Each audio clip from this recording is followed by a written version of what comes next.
First Technos 1972 అందరికి స్వాగతం. Date వచ్చేసరికి May 27, 2025. టైం వచ్చేసరికి 4 PM అవుతుంది. ఇప్పటి వరకు ఉన్న న్యూస్ అయితే ఇవి. ఫస్ట్ వచ్చేసరికి నథింగ్ నుంచి నథింగ్ ఫోన్ 3ని నథింగ్ టీజ్ చేస్తూ ఉంది. వీళ్ళు రిలీజ్ చేసిన టీజర్ ప్రకారం చూస్తే ఈ ఫోన్ జూలై 3వ తారీఖు రాబోతుంటే అర్థమవుతుంది. జూలైలో రాబోతున్నట్టు ఆల్రెడీ తెలిసిందే మనకి. అండ్ వీళ్ళు 3ని టీజ్ చేస్తున్నారు. 3 నెంబర్ నథింగ్ ఫోన్ 3 అయినా అయి ఉండొచ్చు, లేకపోతే డేట్ అయినా అయి ఉండొచ్చు. వచ్చేది నథింగ్ ఫోన్ 3 అని అందరికీ తెలిసిందే కాబట్టి డేట్నే టీజ్ చేస్తున్నట్టున్నారు వీళ్ళు. జూలై 3వ తారీఖు మోస్ట్లీ మనం నథింగ్ ఫోన్ 3ని మొత్తం గ్లోబల్గా లాంచ్ చేస్తారు. దీన్ని అన్నిటికీ ఒకేసారి తీసుకొని వస్తారు. చాలా లేట్ అయిన నథింగ్ ఫోన్ 2కి 3కి మధ్య చాలా గ్యాప్ ఇచ్చారు. ముఖ్యంగా ఏ ఫీచర్స్ యాడ్ చేయడం కోసం వీళ్ళు గ్యాప్ అయితే ఇచ్చారు. అండ్ ఇంకొకటి ప్రాసెసర్ కూడా చేంజ్ చేస్తున్నారు. ఫ్లాగ్షిప్ ప్రాసెసర్కి వెళ్ళబోతున్నారు. 8 Elite అని కొంతమంది అంటున్నారు, కొంతమంది 8S Gen 4 అంటున్నారు. దీని గురించి పక్క క్లారిటీ అయితే లేదు. నెక్స్ట్ OnePlus నుంచి OnePlus ఈసారి 14 సిరీస్ తీసుకురాదు అని చెప్పేసి రూమర్స్ అయితే వస్తూ ఉన్నాయి. 14 నెంబర్ని తీసుకురారు, 15కి వెళ్ళిపోతారు డైరెక్ట్. చైనాలో నెంబర్ 4 ఎవరు యూజ్ చేయరు. 4 నెంబర్ వాళ్ళు కలిసి రాదని చెప్పేసి 4 ఒకటి 14 ఒకటి ఇట్లా నెంబర్స్ అయితే యూజ్ చేయరు. OnePlus 3 తర్వాత OnePlus 4 రాలేదు. మీరు అబ్జర్వ్ చేస్తే OnePlus 5 వచ్చేసింది. సో అట్లనే ఇప్పుడు OnePlus 13 తర్వాత OnePlus 15 డైరెక్ట్ రావచ్చు అని చెప్పి రూమర్స్ అయితే వస్తున్నాయి. ఇవి డిసెంబర్లో చైనాలో లాంచ్ చేస్తారు. ఇండియాకి జనవరిలో మోస్ట్లీ వస్తాయి. లాస్ట్ 2 years నుంచి అదే చూస్తున్నాం మనం. చూద్దాం ఈసారి 14 తీసుకొస్తారు, 15 నెంబర్తో తీసుకొస్తారు. నెక్స్ట్ మనకి యాపిల్ WWDC June 9కి స్టార్ట్ అవుతుంది. దీనిలో వీళ్ళు ఏ క్లాసెస్ని టీచ్ చేస్తారు అని చెప్పేసి అది షోకేస్కి తీసుకొస్తారని చెప్పేసి చెప్తున్నారు. అంటే రూమర్స్ వస్తున్నాయి. ఆ యాపిల్ నుంచి అనౌన్స్మెంట్ అయితే లేదు. ఇది బ్లూంబర్గ్ చెప్తుంది. బ్లూంబర్గ్ కూడా పెద్ద సంస్థ. సో వీళ్ళు యాపిల్ గురించి మంచి ఇన్ఫర్మేషన్ అందిస్తూనే ఉంటారు. సో వీళ్ళు చెప్పే ప్రకారం అయితే ఏ క్లాసెస్ మనం WWDCలో చూడవచ్చు యాపిల్ నుంచి. అండ్ దాంతోపాటు యాపిల్ ఏదైతే వాచ్లో కెమెరాస్ పెట్టడం ఇట్లాంటివన్నీ ఉంటాయి కదా, అవన్నీ ఇప్పుడు తీసుకురాదంట. ఆ ప్రాజెక్ట్ క్యాన్సిల్ అయినట్టు చెప్తున్నారు. అండ్ ఇంకొకటి యాపిల్ ఏఐలో పనిచేసే జానీ ఐవి వెళ్ళిపోయాడు, ఓపెన్ ఏఐలో జాయిన్ అయిపోయాడు. సో ఇప్పుడు ఆయన చాలా కీ రోల్ పోషిస్తుంటారు అన్నమాట ఏఐకి సంబంధించిన ప్రాజెక్ట్స్లో. చాలా వరకు ఏఐకి సంబంధించిన యాపిల్ ప్రాజెక్ట్స్ డిలే అవ్వచ్చు అని చెప్పేసి కూడా బ్లూంబర్గ్ చెప్తుంది. నెక్స్ట్ వచ్చేసరికి మన యూనియన్ మినిస్టర్ ప్రహ్లాద్ జోషి గారు, ఈయన కన్జ్యూమర్ అఫైర్స్ మినిస్టర్ అనమాట. ఈయన May 28 తారీఖు ఒక మీటింగ్ కండక్ట్ చేస్తున్నాడు. అన్ని కామర్స్ వెబ్సైట్స్ అన్నిటితో ఈయన మీటింగ్ అయితే ఉండబోతుంది. కామర్స్ వెబ్సైట్స్ ఇప్పుడు చాలా తప్పులు చేస్తున్నాయి, వాటి గురించి డిస్కషన్ చేయబోతున్నారు. అంటే చాలా మంది ప్రైస్ ఒకటి చూపిస్తుంటారు, ఒక్కో ప్లాట్ఫామ్లో ఒక్కో ప్రైస్ కనిపిస్తూ ఉంటుంది. అండ్ ఇంకొకటి లైక్ మనం ప్రోడక్ట్ చూసినప్పుడు కింద ఒకటే ప్రోడక్ట్ స్టాక్లో ఉన్నట్లు చెప్తుంటారు కదా, only 1 product left, only 2 products left అని చెప్పేసి మనం అప్పుడు కొనే విధంగా వాళ్ళని ప్రేరేపించడం ఇట్లా చేస్తున్నారు మీరు. అది కూడా తప్పు. కొన్ని వెబ్సైట్స్లో అయితే ఫ్లాష్ సేల్ అని నడుపుతూ ఉంటారు. ఒరిజినల్ ప్రైస్కి అది ఉంటుంది, కానీ అది నార్మల్గా రెగ్యులర్గా నడిచే ప్రైజే ఉంటుంది. ఫ్లాష్ సేల్ అని పెట్టేసి జనాల్ని అది సేల్లో వస్తుందని చెప్పేసి కొనిపించడం. కొన్ని ప్రోడక్ట్స్ అయితే మనం చూసేది ఒకటి ఉంటుంది, వచ్చేసరికి ఇంకో ప్రోడక్ట్ వస్తుంది మనకి ఆర్డర్ చేసిన తర్వాత. కొంతమంది అయితే ప్రైస్ చూసేది ఒకటి, కార్ట్లోకి వెళ్ళిన ప్రైస్ ఇంక్రీజ్ చేసేస్తూ ఉంటారు. అంటే అడ్డమైన యాడ్ చేస్తూ ఉంటారు, కింద మనకు తెలియకుండానే రిలేటెడ్ ప్రొడక్ట్స్ యాడ్ చేస్తూ ఉంటారు అనమాట. ఇట్లా చాలా వెబ్సైట్స్ చేస్తున్నాయి. వాటన్నిటికీ ఇప్పుడు కౌన్సిలింగ్ అయితే ఇవ్వబోతున్నారు May 28 తారీఖు మీటింగ్ పెట్టి. సో ఇవన్నీ ఫ్యూచర్లో కొన్ని తగ్గొచ్చు ఈ కామర్స్ వెబ్సైట్స్లో. నెక్స్ట్ న్యూస్లోకి వెళ్ళే ముందు డీల్ ఆఫ్ ద డే చూసుకుంటే OnePlus Padకు లోయెస్ట్ ప్రైస్కి అయితే వస్తుంది. SBI క్రెడిట్ కార్డ్ మీద $3,250 డిస్కౌంట్ వస్తుంది.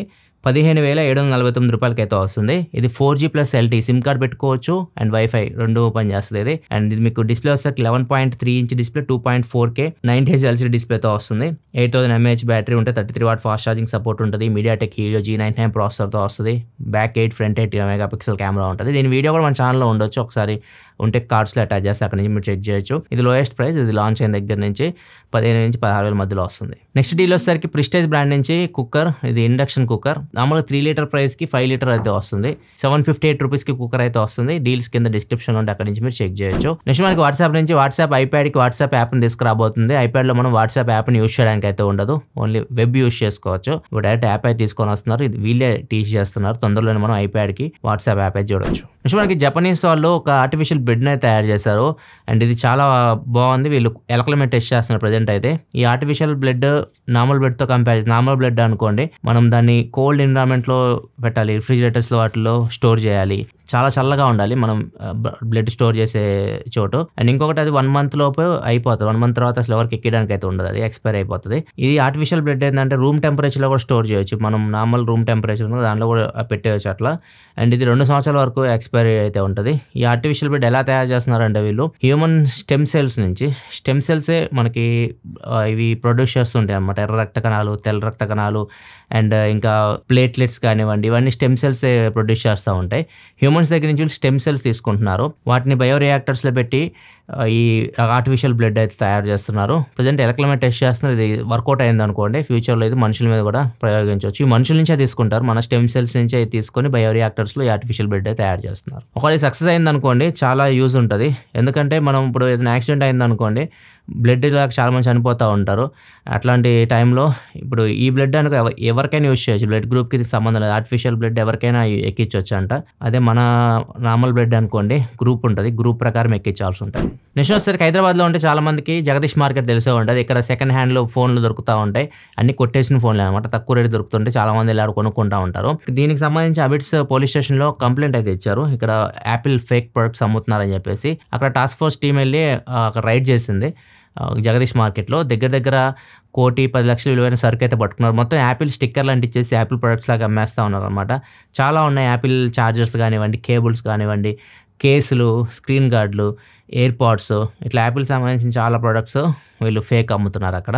ప్రజెంట్ అయితే పోలీసులు వాటిని సీజ్ చేశారు, వాళ్ళని అరెస్ట్ చేశారు. నెక్స్ట్ న్యూస్కి వెళ్ళే ముందు కామెంట్ ఆఫ్ ద డే చూసుకుంటే శివ అడుగుతున్నారు, నేను కొత్త మొబైల్ అండ్ వాచ్ తీసుకోవాలనుకుంటున్నాను, నాకు మేజర్గా ఫిట్నెస్ యాక్టివిటీస్కి అండ్ నా హెల్త్ ట్రాకింగ్ కావాలి. Samsung S series plus watch ultra, Apple pro series plus watch ultra 2, pixel pro series plus pixel watch, వీటిలో ఏది better please give suggestion. Also could you make a video on the accuracy of both watches. నేను వాడిన అయితే pixel phones వాడా కానీ watch ఎక్కువ వాడలే, Apple బాగా వాడాను, సామ్సంగ్ కూడా వాడాను. సో వీటిలో బెస్ట్ కాంబినేషన్ అయితే నాకు అనిపించింది Apple pro series plus watch ultra 2. So మీకు బెస్ట్ అవుతుంది హెల్త్, ఒకవేళ మీకు హైయెస్ట్ ప్రయారిటీ ట్రాకింగ్ కావాలంటే. నెక్స్ట్ మనం ముంబైలో 12 రైల్వే స్టేషన్స్లో మెట్రో స్టైల్ ఎంట్రీ అయితే ఏర్పాటు చేయబోతున్నారు. మెట్రో స్టైల్ ఎంట్రీ అంటే మన మెట్రో ఎప్పుడైనా ఎక్కుంటే మీరు హైదరాబాద్లో మీకు తెలుసుంటుంది, సెక్యూరిటీ మనకి గేట్ ఓపెన్ అవ్వాలంటే మనం QR కోడ్ స్కాన్ చేస్తే గేట్ ఓపెన్ అయితే మనం లోపలికి వెళ్తాం కదా, అట్లా రైల్వే స్టేషన్లో కూడా పెడుతున్నారు. మెయిన్ ఈ కుంభమేళా టైంలో వీళ్ళకి తెలిసి వచ్చిందనమాట, ఎక్కువ మంది వచ్చేయడం స్టేషన్లోకి, అసలు మొత్తం రష్ అయిపోయి గోల అయిపోయింది. ఎవరు పడితే వాళ్ళు ఎంట్రీ అవ్వకుండా, ఎవరైతే టికెట్ ఉందో వాళ్ళు మాత్రం ఎంట్రీ అయ్యేలాగా ఇలా అయితే ప్లాన్ చేస్తారు. ఇది బాగుంటుంది. ఇది కానీ అన్ని రైల్వే స్టేషన్లో పెట్టారనుకోండి, ఎవరు పడితే వాళ్ళు రైల్వే స్టేషన్లోకి ఎంటర్ అవ్వడానికి ఉండదు. నెక్స్ట్ మనకు బ్రెజిల్ డాక్టర్ చెప్పిన దాని ప్రకారం చూస్తే కోక్ తాగితే మనిషికి ఎంత అనారోగ్యమో ఒక రియల్గా పేషెంట్ని చూసి, అంటే పేషెంట్ జరిగిన దాన్ని బట్టి చెప్తున్నాడు ఇతను. చైనాకు చెందిన ఒక అబ్బాయి, ఈయన ఏజ్ తెలియదు కానీ ఈయన రోజుకి 3 లీటర్ల కోకోకోలా తాగేవాడు, 3 లీటర్ల కోక్ తాగేవాడు. కోక్ అంటేనే మీకు తెలిసి మొత్తం షుగర్సే ఉంటాయి, అవి మీకు తీయగా ఉంటాయి, ఎంజాయ్ చేస్తూ ఉంటారు, తాగుతూ ఉంటారు. రోజుకి 3 లీటర్లు తాగేవాళ్ళంట రెగ్యులర్గా. అతని బ్లాడర్లో నుంచి మొత్తం 35 స్టోన్స్ బయట తీశారు. ఇక్కడ చూడొచ్చు, మీకు స్టోన్స్ కూడా చూపిస్తున్నారు డాక్టర్ మీకు చేతిలో పెట్టుకుని. మరి ఇన్ని స్టోన్స్ ఆయన బ్లాడర్ నుంచి బయటకు వచ్చినాయి. మొత్తం కిడ్నీ ఫిల్టర్ చేయాలి మనం తాగేదంతా. సో ఇప్పుడు ఏదైతే మీరు తాగుతున్నారో కోక్, వీటిల్లో ఫాస్ఫరిక్ యాసిడ్, షుగర్స్ ఇవన్నీ ఉంటాయి, అవి ఫిల్టరేషన్ సరిగ్గా అవ్వదు, మొత్తం స్టోన్స్ లాగా ఫామ్ అయిపోతూ ఉంటాయి అన్నమాట. అవి అయిపోయి బ్లాడర్ దగ్గరికి వెళ్ళిపోతాయి. మీ అబ్బాయికి ప్రాబ్లం ఏంటంటే పాస్ రావట్లేదు, బ్లాడర్లో అన్నీ ఉంటే స్టోన్స్ యాడ్ నుంచి పాస్ వస్తాయి, అప్పుడప్పుడు బ్లడ్ పడేది పాస్ వస్తున్నప్పుడు, ఇవన్నీ పెయిన్ కూడా వచ్చేది, కడుపులో నొప్పి, వామిటింగ్స్ ఇవన్నీ వచ్చేసరికి ఆ డాక్టర్ దగ్గరికి వెళ్తే డాక్టర్ చెక్ చేసి ఆపరేషన్ చేసి 30 స్టోన్స్ బయటకు తీశారు. సో డాక్టర్ సలహా ఏంటంటే వాటర్ తాగండి కానీ ఇవి తాగొద్దు. వాటర్ ఫిల్టరేషన్ అవుతుంది, కిడ్నీలు ఇచ్చేస్తుంది, కానీ ఇవి చేయలేదు, కోక్ ఇవి చేయలేదు. చాలా మంది ఏం చేస్తారంటే కోక్ తాగేస్తారు. ఇప్పుడు థమ్స్అప్ బిర్యానీ ఈ కాంబినేషన్ చాలా మందికి ఇంట్రెస్ట్ అనమాట. థమ్స్అప్ తాగుతా బిర్యానీ తినేస్తారు, వాటర్ తాగరు, అదే వాటర్ లాగా యూజ్ చేస్తూ ఉంటారు. కోక్ థమ్స్అప్ వీటిని వాటర్ లాగా తాగుతూ ఉంటారు. సో దీనివల్ల ప్రాబ్లం ఏంటంటే ఫిల్టరేషన్ అవ్వదు, అక్కడే మీకు స్టోన్స్ ఫామ్ అవుతూ ఉన్నాయి. సో ఒకవేళ మీరు తాగాలనుకుంటే వాటర్ తాగని కానీ వీటిని తగ్గించండి, తాగని కానీ రేర్గా తాగండి. రోజు ఒకవేళ మీకు హ్యాబిట్ ఉంటే కోక్స్ ఇలాంటివి తాగడం మానేయండి. ఇది ఫ్రెండ్స్ ఇప్పుడు న్యూస్ అయితే ఈరోజు రియల్మీ GT7 లాంచ్ అయింది, 36,999కి ఫోన్ అయితే లాంచ్ అయింది. లాంచ్ ఈ ప్రైస్కి చేస్తే తర్వాత సేల్స్ తక్కువ రేట్ కూడా వస్తుంటుంది, 30,000 రూపాయల లోపు కూడా మనం చూస్తూ ఉంటాం ఈ ఫోన్ని. దీనిలో స్పెషల్ ఎడిషన్ కూడా తీసుకొని వచ్చారు వీళ్ళు, 50,000 బెటర్ ప్రైస్, ఆస్టన్ మార్టిన్ పార్ట్నర్షిప్లో తీసుకొని వచ్చారు. ఒకవేళ అవన్నీ మీరు చూడాలనుకుంటే ఇక్కడ కార్డ్స్లో ఉంటుంది వీడియో, స్పెషల్ ఎడిషన్ ఫోన్ కూడా, నార్మల్ ఫోన్ స్పెషల్ ఎడిషన్ రెండు ఒకటే దానిలో ఉంటుంది వీడియో, ఒకసారి చెక్ చేయండి. వీడియో నచ్చితే లైక్ చేయండి, మరి వీడియోస్ కోసం మన ఛానల్ సబ్స్క్రైబ్ చేసుకొని ఫాలో అవుతుండండి. మళ్ళీ మనం రేపటి టెక్ న్యూస్ కదా, అప్పుడు సెలవు, బాయ్.